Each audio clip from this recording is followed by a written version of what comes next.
Welcome to the Justice Journal podcast. I'm Sacramento County District Attorney Anne Marie Schubert. I hope you enjoy this podcast series where we discuss important public safety issues and provide insight into who we are as an office and what we do both in the courtroom and in the community to provide the highest level of public safety through prosecution, prevention, and innovation.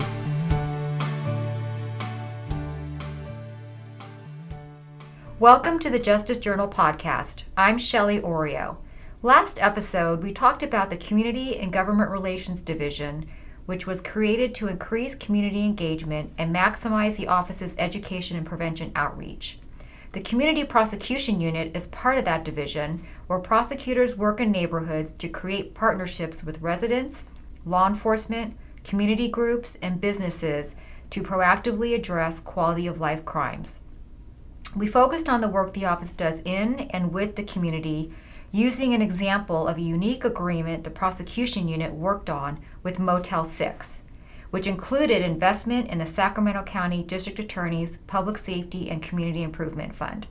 Today, I'm very excited to be joined by Rachelle Ditmore, who's the co-founder and Refuge Housing Director of City of Refuge.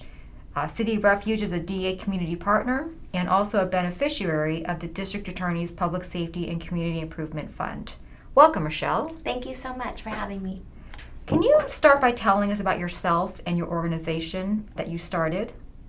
Yes, City of Refuge has officially been around for 9 years. However, my husband and I moved into the Oak Park community in 2000.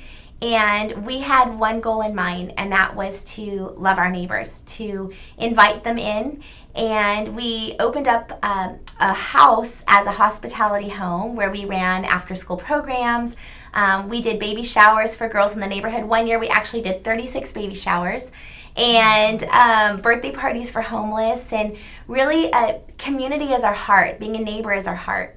So your husband is a co-founder with you. Yes, he is. Did you start this out of your own house to begin with? So, I mean, this may sound crazy, but we actually moved out of our home. We rehabbed it. We turned it into a beautiful home. We rented a house down the street, and that's what we started with, was our home. Wow, that's an amazing story. How does City of Refuge serve our community today? Yes. So today we have a community center on Martin Luther King Boulevard where if you come in any hour of the day, you will find things happening. You will see students from American Legions High School who have been marginalized, whether foster youth or they're catching up on credits, often because of delinquency. We have a boxing program that we partner with PAL, Police Athletic League. That happens there. You'll see women in our housing program getting therapy through our partnership with the Family Justice Center. You'll see children coming in after school. Sometimes you'll find neighbors coming in to take a shower. And then we have 2 homes in the community that we've rehabbed. One is an emergency housing program that we partner with CASH, Community Against Sexual Harm, where we have young women that come average between 18 and 25, and they sign up to be in a 6-month housing program where they receive a variety of different services and life skills while they're getting on their feet. And then we have a transitional housing program where we house 13 women and children in the neighborhood as well. And that's for that next season in life as they're going to school and working, but they just could continue to use that community support. And then we have programs in 6 of our neighborhood schools.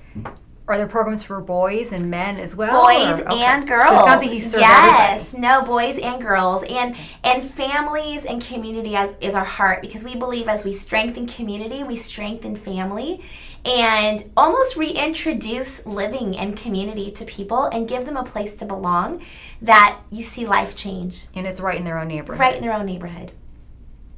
Can you share some shining examples of how your organization touched someone in the community or helped them in some significant way? Yes. We actually have a young woman that's in our housing program right now that is such a bright, shining star. So many of these women, there is actually a scene in Peter Pan. I don't know if you've ever seen the movie Hook. Have you seen Hook before? Years ago. And do you remember in Hook when all of a sudden he's actually in Neverland and he looks into the water and he doesn't see the face that he believed himself to be. He actually looks in the water and he sees Pan. And he says, "Oh, there you are." I feel like for so many of the women and children that we get to serve, it's that moment of, "Oh, there you are." The you that you weren't able to be because survival made you live a different way. And I think about this one young woman, and I won't mention her name, but she is one of those. I say to her every day, it is just an honor to have you walk through our doors. And I think I'm a little selfish because one day I'm going to see you on the face of Time magazine or something because of the woman that you are. Like, how did you even get here? Some of the stories that you attached to these women, these survivors that we see, are unimaginable. And to see her little boy, I remember when he came in and he would never pick his head up off the ground. And today he walks in and he's a part of our boxing program. He's doing well in school. He and his mother are both in therapy because of, Family Justice Center and what they provide. And this young woman is beginning to not only thrive, but she is giving back. And you're beginning to see joy and peace and a lot of those things that we take for granted, having home, we see that. And that happens over time. It happens it's the over relationships time. And things that you build Yes. individually with them. Yes. Community outreach is a big part of Yes. Any organization and agency, but particularly yours. Yes. So how do you go about doing that? Flexibility and availability is the key. We do that because of partnerships. I will say 100%. I got a text message last week from someone from Oak Park Neighborhood Association, and she said, "Thank you for everything that you do." And Oak Park Neighborhood Association gathered 50 presents for youth 13 to 18 in our neighborhood this year. And I said, there is no we without you. There is no City of Refuge without the partners. And every single partner is a drop in the bucket that makes it full. We received a phone call the other night from actually a friend from the district attorney's office whose uncle owned a Christmas tree lot, and he had 30 Christmas trees left over. And she texted me and she said, "Could you use them?" And I thought, do I have time for 30 Christmas trees right now? Of course I do. And so we met him and we loaded up the truck with 30 Christmas trees, and we went around the neighborhood and gave them to families who wouldn't have a Christmas tree. And so it's, "Hello, nice to meet you. I'm Rachelle from City of Refuge. We're in your neighborhood. Would you like a tree?" So I just believe partnership, being available, being accessible are really the keys to lasting outreach, where outreach isn't a project and just something that we do, but outreach is ongoing. What do we have in our hands, or what does someone else have in theirs that we can use as a bridge into somebody's life? So outreach, collaboration, Yes. those are a must for most organizations, but Yes. obviously, especially for yours. I know that our office, the district attorney's office, has a very strong partnership with City of Refuge and has for quite a few years. Can you talk about how you first became connected with the office, how you started, who you knew, Yeah. and how that relationship developed?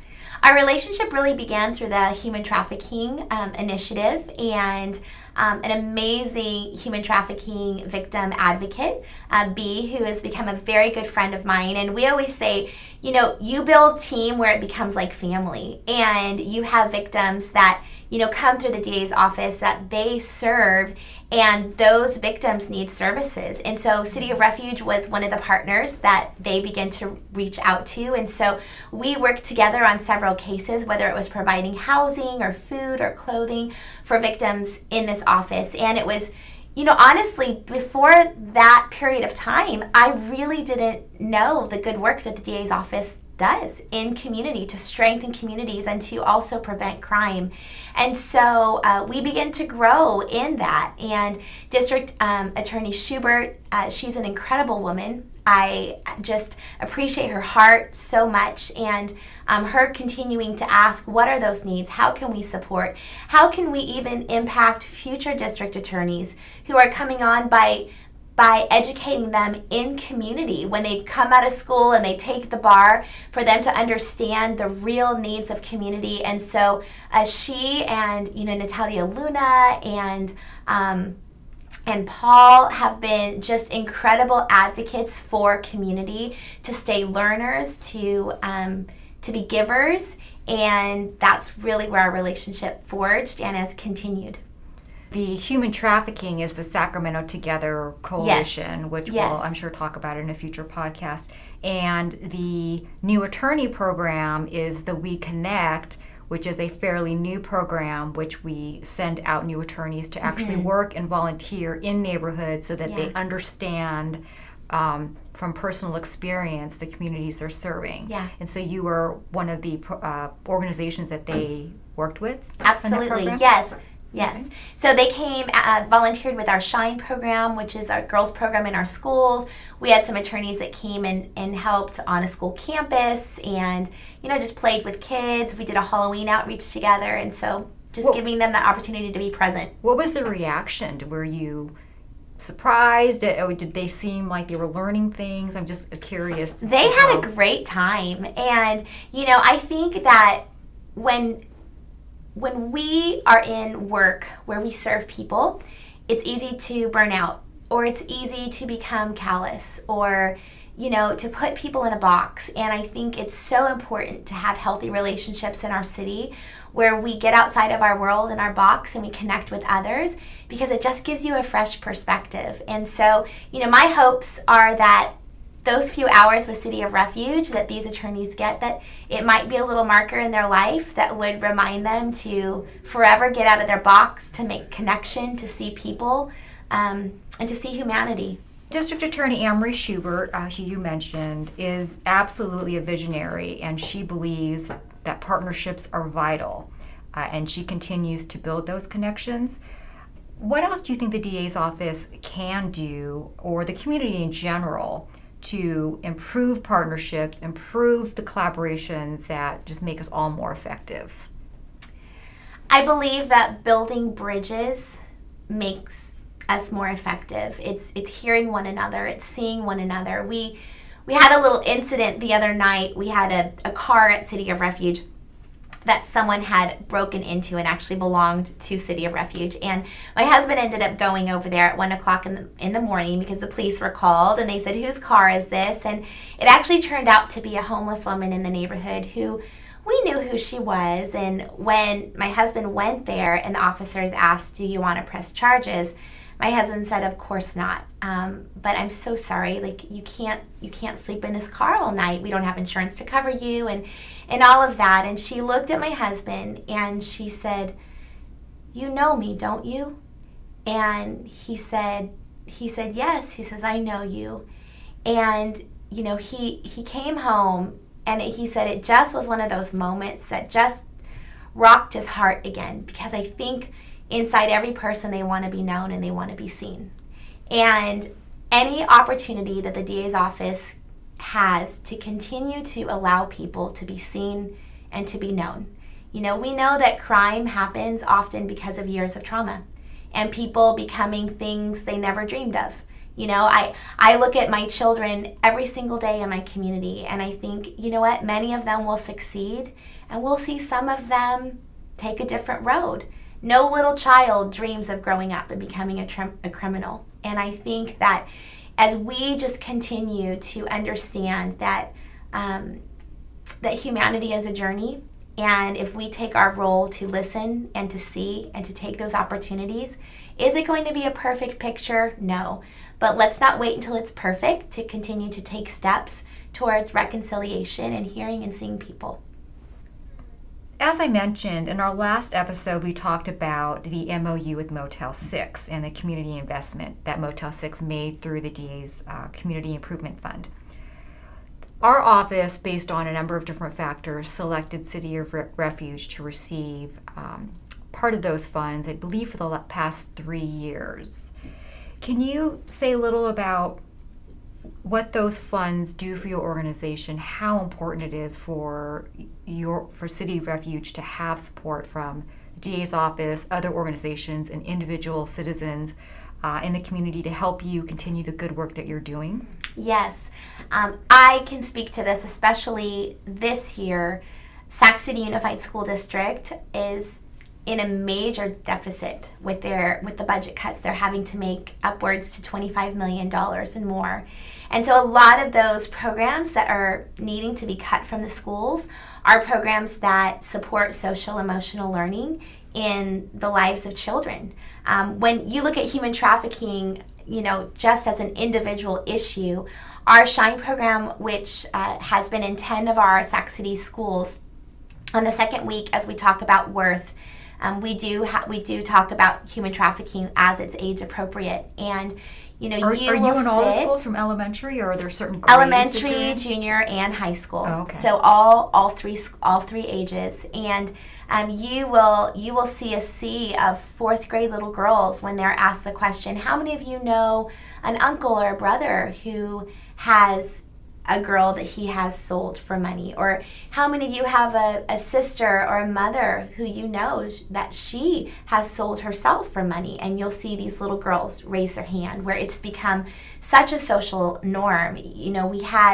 Last year we had a sixth grader that had recruited a fourth grader to perform a sexual act with an adult male in the neighborhood. And it was actually in the context of our SHINE program that she ended up opening up to a leader, and we were able to intervene with the principal and a parent, and it never came to pass. But they were recruiting a fourth grade child on an elementary school campus. And so, when you look at the programs that are so important to keep children in school, which we know is the most important goal, because in school they'll have 2 meals a day, and education is the key to the pipeline out of poverty. But if these social and emotional needs are not being met, often what we see is truancy, and we know what truancy leads to is abuse and continued criminal activity. And so through this generous gift from Motel 6 funds, it's continuing to help support some of these programs that would be cut any other way. And we're committed, and that commitment is not because of a contract. It's because of our commitment to our community and to our schools, and our belief in the work that we're called to. So the programs that you mentioned, the SHINE programs in the schools, those were previously funded by the Sacramento City Unified School District. With the budget situation that you just discussed, that funding is no longer going to be there for the foreseeable future. So how can people help? How can the community support you in order for these programs to continue, whether volunteer or financially? How can they help? We have so many opportunities to serve in so many capacities. We have a housing program for girls that are 18 and older, and so we often have a lot of babies because they're coming off the streets with newborns, or they're pregnant. So we need aunties and grandmas that would be willing to come to City of Refuge and rock babies while women are in therapy. We have the programs in the schools for the girls and the boys.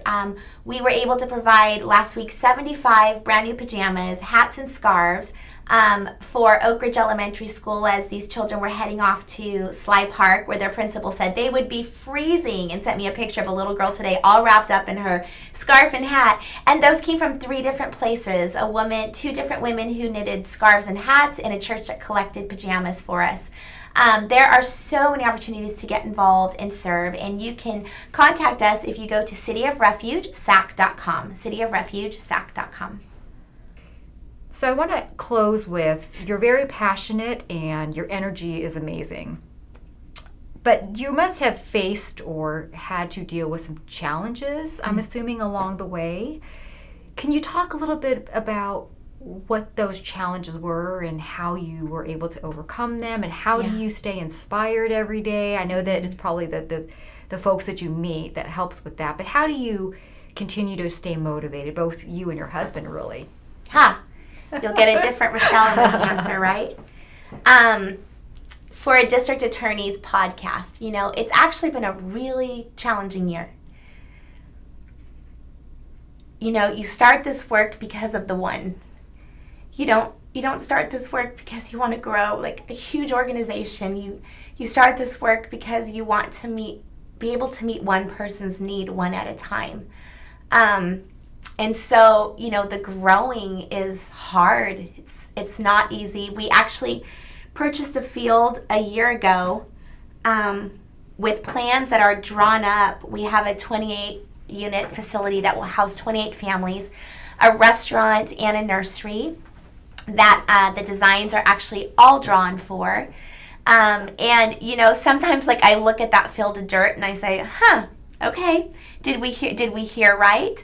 And, you know, I think in work like this, you always feel less equipped than you need to be. And, you know, you're just on that end where the need is so incredibly great, and you wear a number of different hats. And, you know, and the beauty of it, that is the hard. I don't want to leave on the hard end. The hard is, I will tell you, it's collaboration. And a lot of people use those words, but, you know, I actually just left a lunch at my home right before I came to this podcast.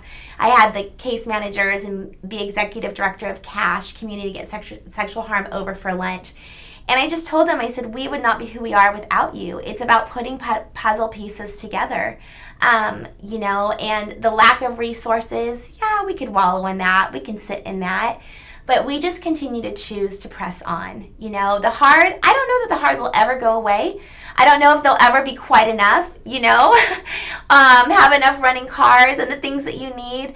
But, you know, you press on because people are our mission. And I just always believe that if people stay our mission, and, you know, there's a lot of nonprofit work that it looks different. And then there's community work where there are really some amazing community on the ground organizations that scramble every day to make it work. And if it's not City of Refuge, find one, because there are so many amazing people in this city, you know. And yeah, it's hard, but I'm really believing that 2019 we're going to turn a corner and some amazing things are going to happen, and Sacramento will be able to celebrate and know that in Oak Park and in the rebuilding of this community and this new story that's being written, that this story will include people that need a second chance and deserve to be a part of this story.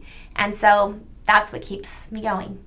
Well, thank you, Rachelle, so very much for being our guest today. I know I enjoyed it very much. I hope people reach out, find out more about you, the City of Refuge. I believe personally that it's an amazing organization. We need to support our local community organizations, and there's many, many ways they can do that. So I want to thank you for coming in and sharing about you and City of Refuge.